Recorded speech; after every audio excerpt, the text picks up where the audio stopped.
Bueno, vamos a hablar de la marcha de las universidades nacionales y de la comunidad educativa del día martes, pero también la discusión paritaria, ¿no?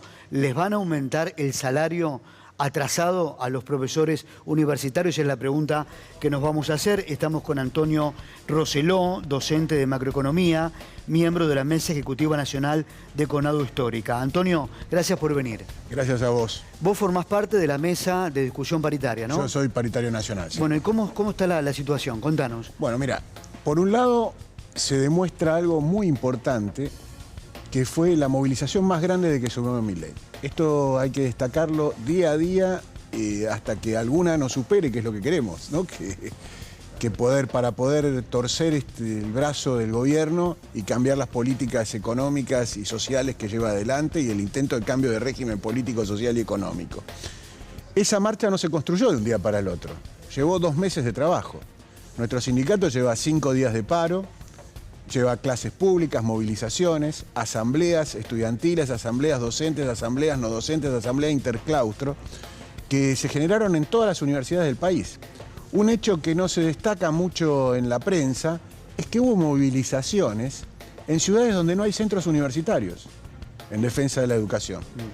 Porque si hay algo que... Esto es qué novedad, ¿eh? Yo no lo había escuchado. Bueno, mira, no, por eso lo destaco, porque esto fue un movimiento nacional del pueblo argentino. Y esto tiene que ver con una gran crítica que hay al gobierno y una contradicción que tiene el gobierno, que tanto habla del liberalismo, de Roca, de todo.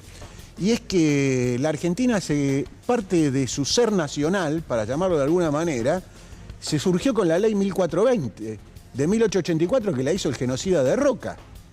Y la hizo laica a la educación, la hizo sin la intromisión de la iglesia. Hay una frase de Sarmiento que dice, la educación sin la iglesia de mi mujer. ¿Y esto por qué?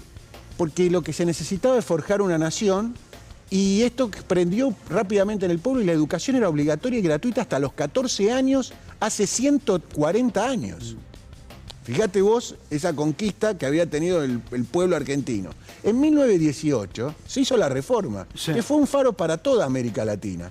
Y en 1949 se consiguió el no arancelamiento de las universidades y, como decía Perón, yo no soy peronista, pero como decía Perón, las universidades se llenaron de obreros. Entonces, evidentemente, hay un sentir a lo largo de 140 años de historia de defensa de la educación pública, estatal, laica y gratuita. ¿Qué es lo que nos devuelve el gobierno?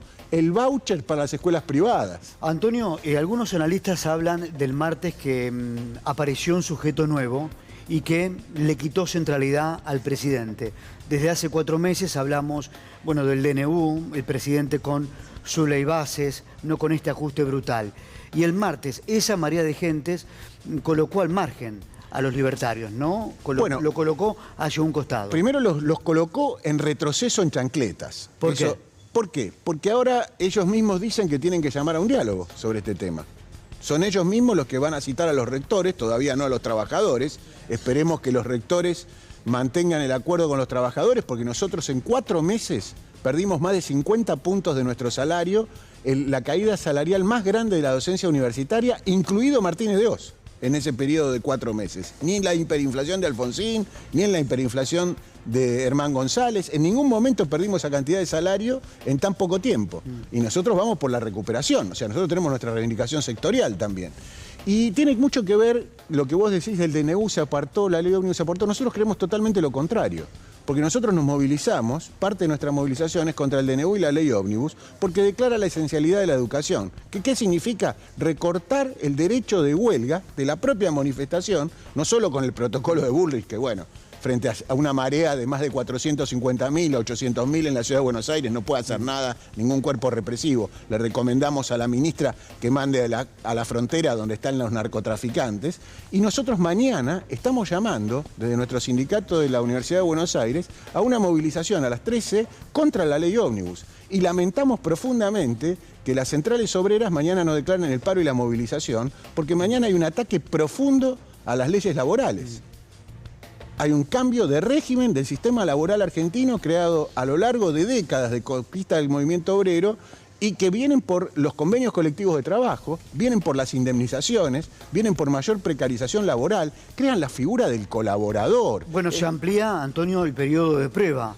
En todos los a casos. partir desde los 8 meses hasta el año, En ¿no? todos los casos, sí. Es realmente una vergüenza que esto suceda, porque o vos sos útil o no sos útil el día que te contratan. Y si no sos útil, bueno, te pueden echar. A los Ahora 8 meses te rascan. Claro, pero y se agrega con una cuestión más.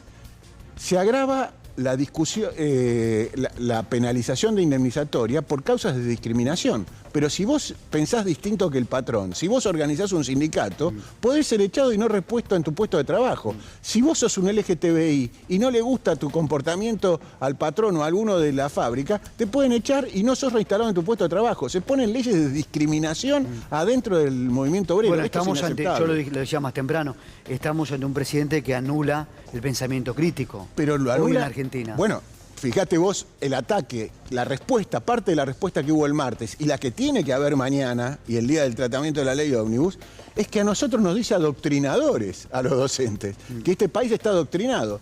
Creo que ayer la señora ex vicepresidenta dijo, bueno, si hubieran sido adoctrinados no hubiera pasado lo que pasó. Lo dijo en Quilmes. Por eso, nosotros decimos que desde la reforma universitaria lo que hemos conquistado es la libertad de cátedra y que hasta el señor Milei tuvo un pase triste, porque solo llegó a ser ayudante, pero estuvo unos meses en la Universidad de Buenos Aires dando clases. Y ese señor que él cita, el señor Mises, que se burla de nosotros diciendo que creen los argentinos que es el 9 de la selección de Holanda, cualquier economista lo da en sus clases porque es parte de la currícula. Antonio, te hago la última. Dale. El 30 de abril, Sandra Petovelo, la ministra de Capital Humano, ¿los va a recibir?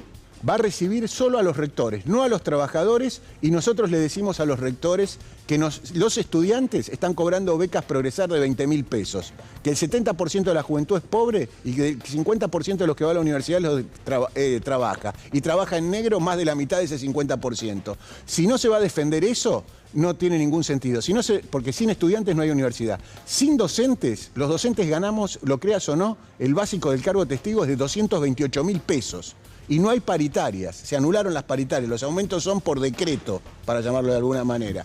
Y en lo que hace a la luz, hasta ahora Torrendel, el secretario de Educación, dio la respuesta que nos venimos dando desde el sector de los trabajadores de las universidades, docentes y no docentes, hace mucho tiempo. Mire, si Edenor y Edesur quieren cortar la luz, mándenle la factura directamente a Caputo y que vengan las cuadrillas a ver qué dicen los estudiantes y la cosa a cortar la luz. No es un problema de luz, no es un problema de fondo de funcionamiento solamente, es un problema de becas para los estudiantes, de programas de extensión universitaria, porque te lo digo, los hospitales universitarios, que dado la crisis económica, cada vez atienden a más compañeras y compañeros que se cayeron de las prepagas, que no tienen trabajo, que trabajan en negro, están dando hoy salud pública y no tienen insumos para poder atender, como es el caso del ROFO, a los pacientes oncológicos. Antonio, gracias por la contundencia y gracias por venir. Gracias a vos por las preguntas, porque lo que se necesitan son respuestas. Y mañana los esperamos a todos en el Congreso para decirle no a la ley ómnibus contra los trabajadores y el pueblo argentino. Gracias, Antonio.